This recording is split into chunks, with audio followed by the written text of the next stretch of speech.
Bonjour et bienvenue dans Prière Inspirée. Je suis heureux de vous retrouver aujourd'hui avec notre invité, l'apôtre Oscar Evolo. Bonjour Oscar. Bonjour, Ça va bien? en fait, Jérémy, ça va très Ouais. bien. On est heureux de te retrouver sur ce plateau et de partager ensemble des temps dans la parole et dans la prière.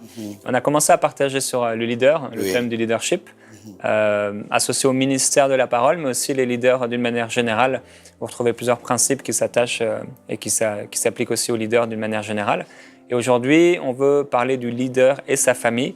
Hier, on a traité sur le leader et le cœur du leader. Et tu as bien fait d'exposer ça en premier parce que c'est la chose la plus importante, en fait. Si il y a des choses, des fois, à l'extérieur, ça se passe mal. Tout à fait. Parce que le cœur n'est pas pur ou alors on n'a pas veillé sur notre cœur. Et si vous n'avez pas écouté cette émission, je vous encourage à l'écouter. Elle est disponible sur enseigne-moi.com, sur YouTube, etc.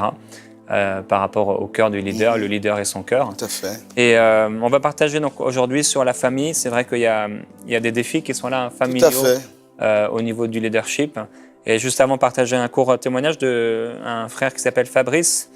Il dit « Merci de m'avoir répondu une fois de plus. Je suis très heureux de vous écrire encore. Dieu a déjà commencé à agir puissamment dans ma vie. J'avais déjà témoigné il y a un mois quand j'avais commencé à prier avec Jérémy sur YouTube. Et il dit là, voilà, j'avais un problème avec la masturbation plusieurs fois par semaine, mais j'ai été délivré par le Dieu du pasteur Jérémy. Ça fait déjà un mois que je me sens totalement libéré. Quand j'ai prié avec lui, j'ai senti comme un esprit qui était en moi, quittait mon corps. Et quand je dormais, le même esprit est venu me menacer, etc. Donc, il explique un peu ce qui s'est passé. Il dit, voilà, je bénis Dieu parce que ce qu'il a commencé, il l'achève. Je suis guéri par sa grâce, je le crois. Donc, gloire à Dieu, Fabrice, pour cette délivrance, cette libération. Si vous avez aussi un problème similaire, on veut aussi proclamer sur vous la guérison, la libération. Que vous puissiez vraiment vous positionner en Christ, être libéré de cette addiction parfois. Soyez libres vraiment au nom de Jésus-Christ, c'est ce qu'on veut proclamer sur vous. Plusieurs personnes nous écrivent avec des problèmes comme ça qui sont très, très intimes, hein, très particuliers. Et il y a des gens aussi qui souffrent. Certaines personnes m'ont partagé des fois ne plus pouvoir s'en sortir. Mais en Christ, nous sommes plus que vainqueurs et libres. Et c'est ce qu'on veut vraiment proclamer sur vous dans le nom de Jésus. La toute-puissance du sang de Jésus sur vous, sur votre corps, sur vos pensées. Et on veut vous encourager à garder votre cœur. Vraiment à garder votre cœur comme on l'a partagé hier. Aujourd'hui, on va parler du leader et de la famille. Oui, tout à fait. J'ai trouvé que c'était un thème aussi important. Il est important pour nous de comprendre l'importance de la cellule familiale. Déjà, lorsqu'on parle de la famille, on voit que la famille n'est pas un élément qui est attaché simplement à l'homme. Parce que lorsque Dieu est dans son activité créatrice, on va voir que déjà le couple existait même avant que Ève puisse sortir. Dieu va dire à Adam de donner des noms aux animaux. Donc on voit que la notion de famille dépasse même la vision simplement humaine. Mais que déjà, dans les animaux, Dieu avait imprégné cette réalité-là. Donc c'est quelque chose qui trouve sa source dans la pensée de Dieu. Aujourd'hui, j'aimerais vraiment qu'on puisse prier et partager ça parce que la manière dont on évolue avec notre famille va déterminer là où nous allons aller avec Dieu. La Bible dit ceci, si tu as un problème avec ton frère, laisse ton offrande et va voir ton frère, réconcilie-toi avec lui et ensuite apporte ton offrande. Les Écritures disent aussi dans Matthieu 6, je crois, si vous ne pardonnez pas, Dieu ne peut pas vous pardonner. Et les personnes avec lesquelles nous sommes appelés à vivre quotidiennement et des fois même à vivre des... comment on appelle appelés à vivre certaines oppositions pardon? Disputes, Oui, des disputes, c'est notre famille. Parce qu'on est tout le temps là, on se lève avec les mêmes personnes, on partage avec les mêmes personnes. Et je crois que l'adversaire connaît ça. Voilà pourquoi il va tout faire pour charger dans le domaine de la famille. Si on n'arrive pas à avoir l'épanouissement, être en accord, il est difficile pour nous de pouvoir décoller, d'accomplir le pourquoi Dieu nous a créés. Voilà pourquoi nous devons comprendre qu'il faut protéger notre famille en tant que leader. Les Écritures disent ceci dans 1 Timothée 3, et je lis le texte, il dit cette parole est certaine. Si quelqu'un aspire à la charge d'évêque, il désire une œuvre excellente. Il faut donc que l'évêque soit irréprochable, mari d'une seule femme, sobre, modéré, réglé dans sa conduite, hospitalier, propre à l'enseignement. Et il faut qu'il ne soit ni à donner au vin, ni violent, mais indulgent, pacifique, désintéressé. Et il faut qu'il dirige bien sa propre maison et qu'il tienne ses enfants dans la soumission et dans la parfaite honnêteté. Car si quelqu'un ne sait pas diriger sa propre maison, comment prendra-t-il soin de l'Église de Dieu? Et dans 1 Timothée 5, 8 aussi, il y a un texte qui est très intéressant. Il est dit ceci: si quelqu'un n'a pas soin des siens, et principalement de ceux de sa famille, il a renié la foi. Il est pire qu'un infidèle.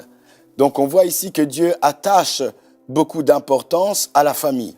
Et dans le texte 1 Timothée 5, verset 8, la Bible dit « il a renié la foi ». Et nous savons une chose, que sans la foi, il est impossible de plaire à Dieu. Sans la foi, il est impossible d'expérimenter le miraculeux.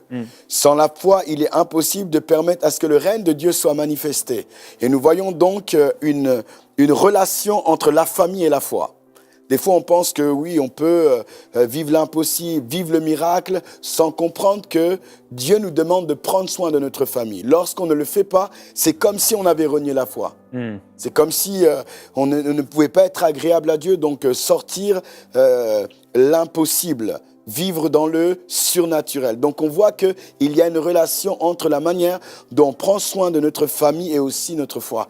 Et en tant que leader, il est important pour nous de comprendre que c'est un domaine dans lequel nous devons investir, c'est un domaine dans lequel aussi nous pouvons réellement protéger. Parce que il est vrai que des fois, avec toutes les activités qu'on peut faire, tous les challenges qu'on peut avoir, il est possible pour nous aussi de négliger cet aspect. Or, Dieu veut encore nous encourager aujourd'hui à faire attention, à veiller et de donner les éléments qui peuvent permettre à ce que notre famille puisse s'épanouir.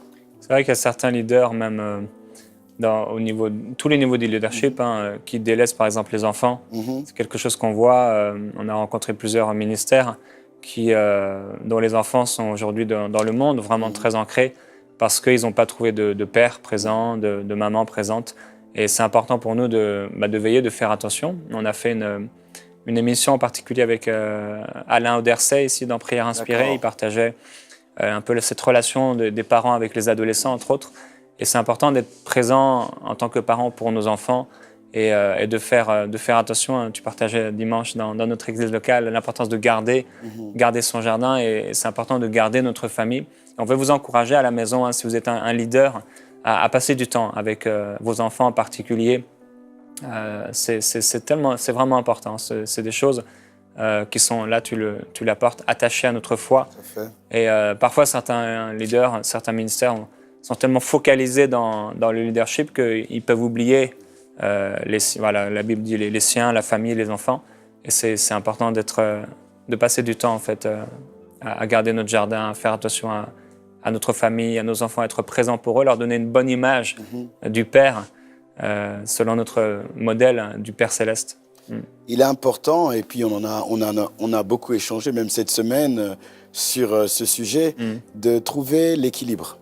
Parce que des fois, ce n'est pas forcément évident de pouvoir trouver l'équilibre entre nos activités, entre le ministère, parce que souvent on prend les choses à cœur aussi, et puis inconsciemment, effectivement, on peut aussi négliger ces choses-là. Moi, je sais que personnellement, même dans ce domaine, j'ai dû réajuster les choses. Après, il y a encore des choses à réajuster, mais même dans ça, j'ai dû trouver du temps, dans mon emploi du temps, pour passer du temps en fait avec ma famille ou même avec mes enfants. Par exemple, le mercredi, c'est journée de famille. Donc, je vais avec mon fils au football, je l'accompagne, il est là avec moi, parce qu'au niveau de la semaine, des fois, c'est pas forcément évident, mais on trouve du temps comme ça, dans lesquels on peut se retrouver ensemble, en famille, parce que c'est aussi important. Et, je le répète encore, je le souligne, le diable sait que s'il touche ce domaine-là, il va fragiliser l'impact qu'on peut avoir dans le cadre du ministère. Parce que la maison doit être un havre de paix, doit être un endroit dans lequel on trouve la paix. Amen. Doit être un endroit dans lequel on est protégé, dans lequel on peut trouver un soutien, une aide. Or, si dans la maison on ne trouve pas ça et qu'à l'extérieur les choses sont compliquées, on est comme désarmé. Et l'adversaire, c'est ça. Voilà pourquoi, bien souvent, il accentue par des pressions, par l'oppression, pour que la cellule familiale parte dans tous les sens. Et puis, en faisant ça, il isole et nous rend beaucoup plus faibles et vulnérables. Et c'est vrai que, en tant que leader, nous devons prendre conscience que l'un des domaines dans lesquels l'ennemi veut frapper, c'est bien sûr dans les foyers. Jésus dira, on frappera le berger et les troupeaux partiront en fait. Donc on voit que c'est un domaine où il faut qu'on puisse veiller. Donc en observant, en prenant du temps de qualité et en mettant aussi des temps de prière avec notre famille, parce que c'est important. Et après, au niveau du caractère, c'est vrai que l'apôtre Paul ici va parler du caractère. Il parle du fait d'être irréprochable, mari d'une seule femme. Et après, il va parler de la sobriété, une seule femme, la modération, etc., de ne pas être adonné au vin, pas de violence. Et si on parle bien sûr de faire attention à la famille, on parle forcément aussi du caractère. Tout à fait. Notre caractère, certains vont exprimer entre guillemets une certaine gloire dans soit la chair, en train de prêcher. On peut s'imaginer, waouh, c'est vraiment des gens extraordinaires. Et des fois, derrière le rideau, on a des surprises. Et on en a tous connu des gens comme ça. Sans devoir les citer, il y a dans la francophonie beaucoup de ministères comme ça qui peuvent montrer une certaine image devant et même de caractère, de choses qui sont dites, qui sont exprimées à la maison. Les femmes parfois même écrivent Tout à fait. En disant voilà ce que je vis à la maison, quoi. C'est très très difficile, c'est mon mari me bat même parfois, ou alors il fait ceci, il fait cela, et il y a des situations difficiles et il faut faire attention à notre caractère. Si on parle de famille, on parle de notre caractère. On veut vous encourager, si vous êtes dans le leadership, attention à votre caractère. Hier, on a parlé du cœur, aujourd'hui, on parle de la famille. Toutes ces choses sont associées les unes aux autres. Et faites attention à votre caractère. Dieu nous appelle à un caractère qui soit sanctifié. Je pense aussi, homme de Dieu, qu'il y a eu peut-être une défaillance dans l'enseignement dans ce domaine-là. Donc c'est vrai que pendant plusieurs années, il y a pu avoir des défaillances dans la vie de leader parce que on n'a pas forcément reçu des clés, des enseignements en fait sur ça. Les choses ont plutôt été accentuées dans le cadre du ministère, comment libérer la parole, comment prendre soin des âmes, mais des enseignements profonds dans la gestion de la famille et de l'importance de la famille a manqué. Et ce qui fait que on a pu voir une génération en défaillance dans ce domaine-là et qu'aujourd'hui, je pense que ce sont des thèmes qu'il faut aborder parce que ce sont des thèmes qui sont importants. Souvent, nous pouvons sacrifier notre postérité parce que justement, on n'a pas ces informations, on ne comprend pas l'importance, la place de la famille en fait, dans le ministère et dans le plan parfait en fait de Dieu. Même au niveau du mariage, c'est vrai que des fois les gens cherchent dans le Nouveau Testament des enseignements sur le mariage.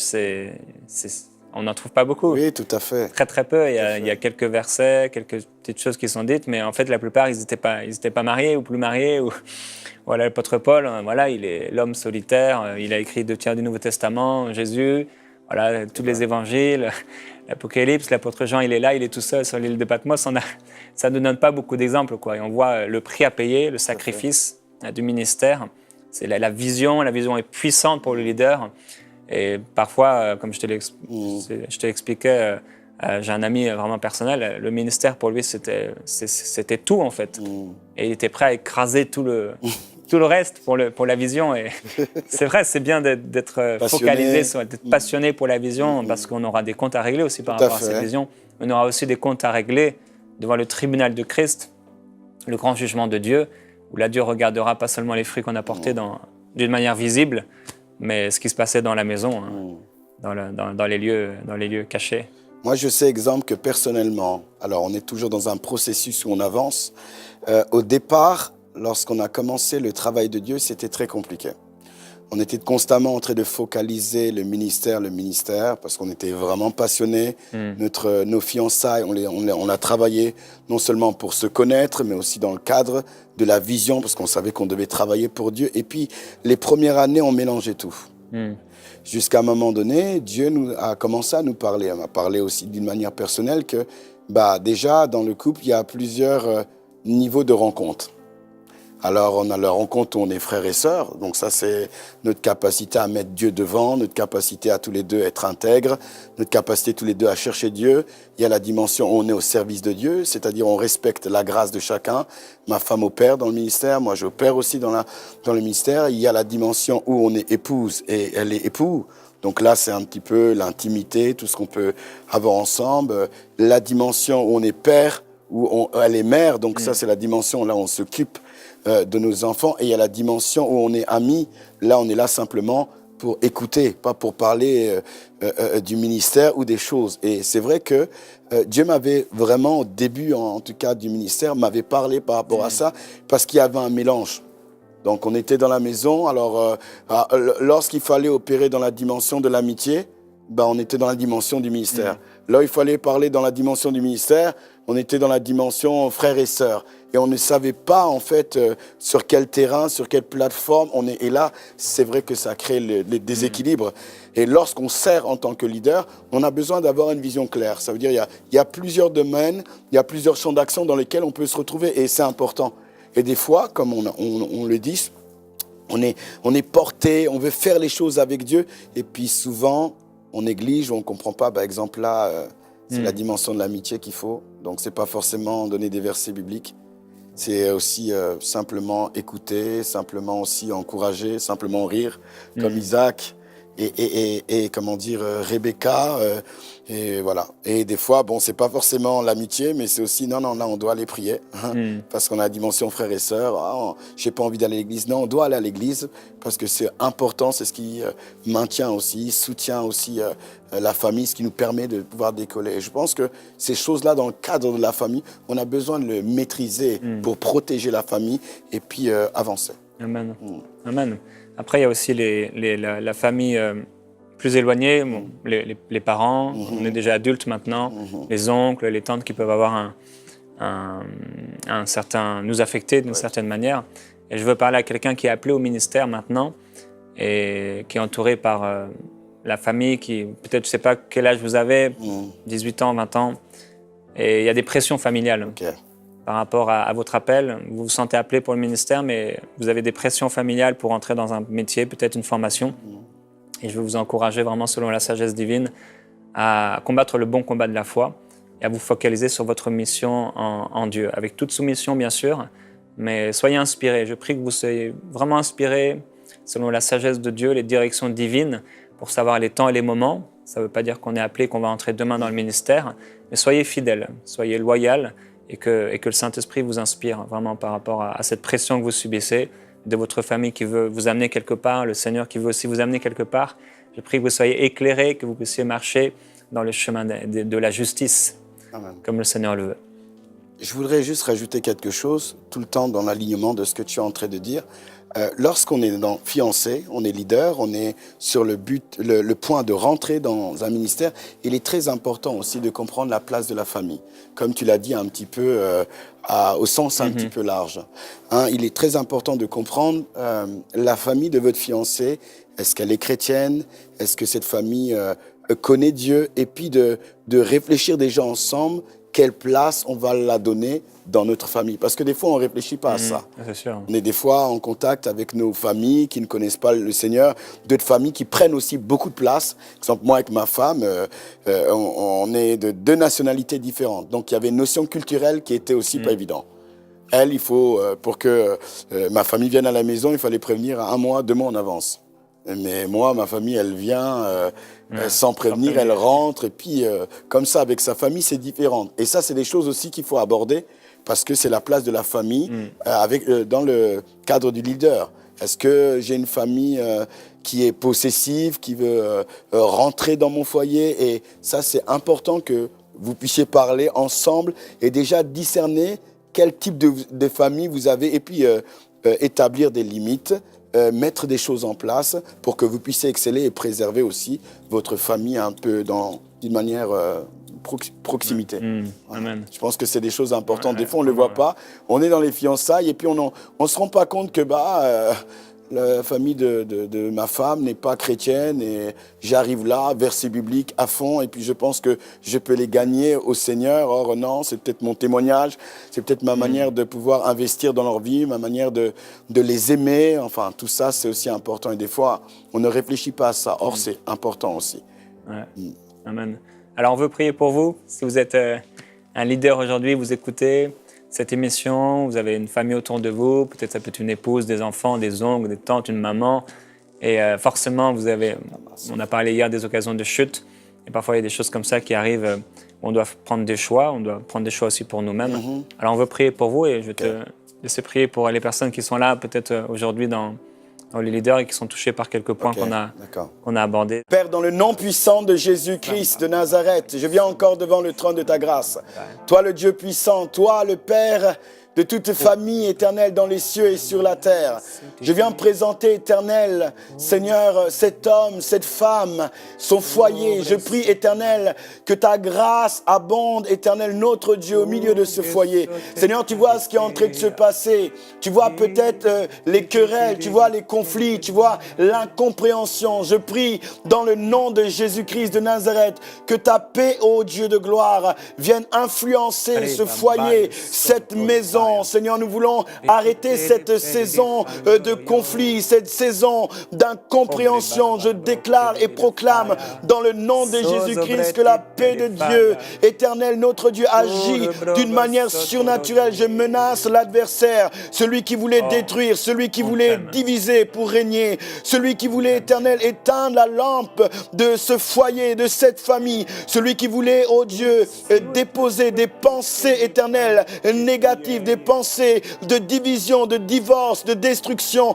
Au nom de Jésus, je viens renverser, Père, ces différentes pensées et je prie, ô Dieu de gloire, que ta grâce qui surabonde soit dans ce foyer. Tu as dit dans ta parole, Père, que ce que tu as commencé, tu rendras, Éternel, cette œuvre parfaite. Et je déclare et proclame que la famille de mon frère, Alléluia. Seigneur, tu amèneras le processus jusqu'au bout, à la maturité, dans le nom de Jésus. Aucune flèche de l'ennemi éternel ne stoppera, n'arrêtera, Seigneur, ce foyer. Je prie, ô Dieu de gloire, que tu amènes, éternel, chacun à avancer, à progresser dans le caractère. Je prie, ô Dieu de gloire, que tu amènes chacun, éternel, notre Dieu, à prendre des décisions ointes, des décisions inspirées, influencées, conduites, dirigées par toi. C'est le cri de nos cœurs, ô Dieu, et par l'autorité que tu nous as conférée. Nous prions, ô Dieu de gloire, là où notre voix résonne, dans les télés, à la radio. Alléluia. Nous déclarons, ô Dieu de gloire, que tout processus de destruction lié à la famille, lié au couple, est anéanti. Dans le nom puissant de Jésus, Christ de Nazareth. Nous amenons la vie, nous déclarons l'autorité de Christ et Jésus. Merci, ô Dieu de gloire, parce que tu fais au-delà, éternel, de notre intelligence, là où il y a des blessures, ô Dieu de gloire, dans les cœurs. Nous prions, ô Dieu, qu'il y ait une œuvre de guérison, qu'il y ait une œuvre de pardon qui se manifeste, Père, dans les foyers. C'est le cri de nos cœurs, ô Dieu. Là où tu as été blessé, là où elle était blessée, maintenant nous prions, ô Dieu de gloire, que tu viennes guérir, qu'il y ait une prise de décision éternelle pour pardonner maintenant, dans le nom de Jésus-Christ. Et nous voulons prier que toi qui nous entends, toi qui as été blessé, que tu prennes la décision de pardonner, de chercher le Seigneur.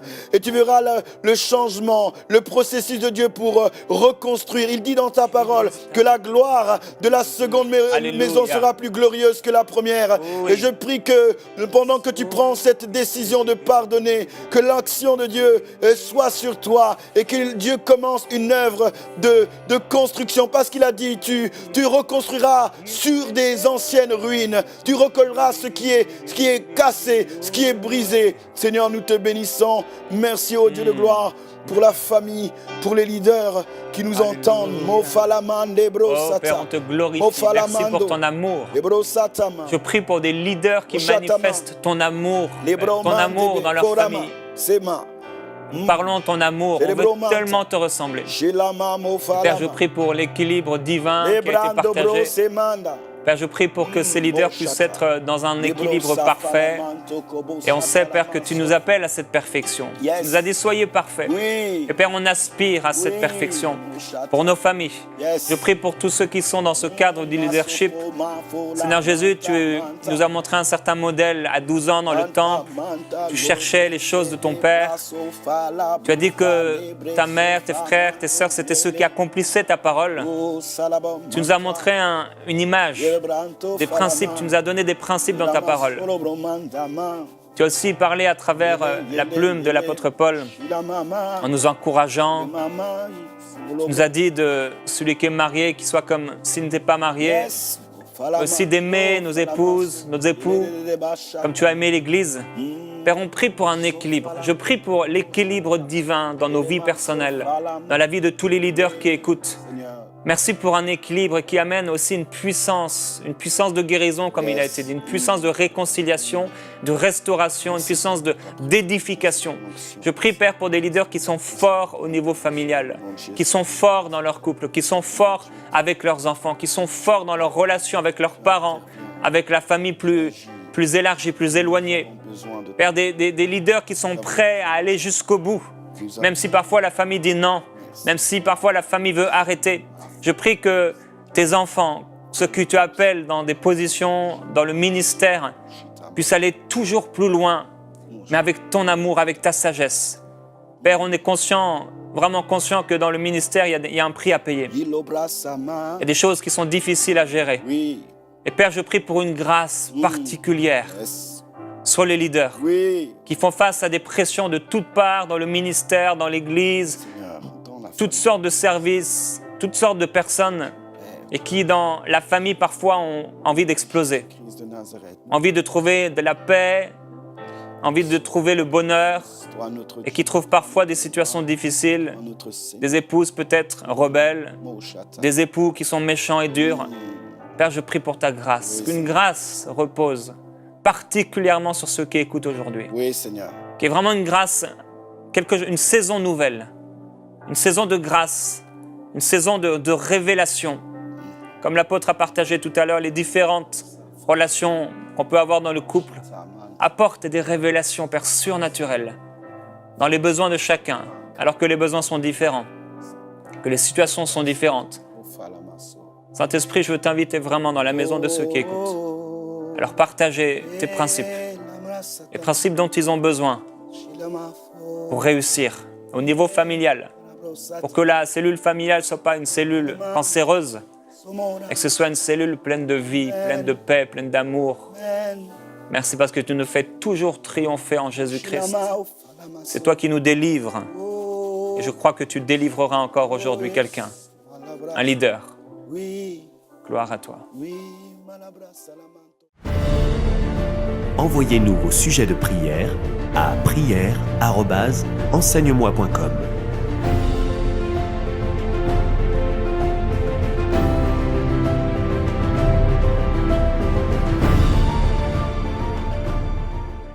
Cette émission a pu être réalisée grâce au précieux soutien des partenaires d'Enseigne-moi Canal International. Retrouvez tous nos programmes sur emcitv.com.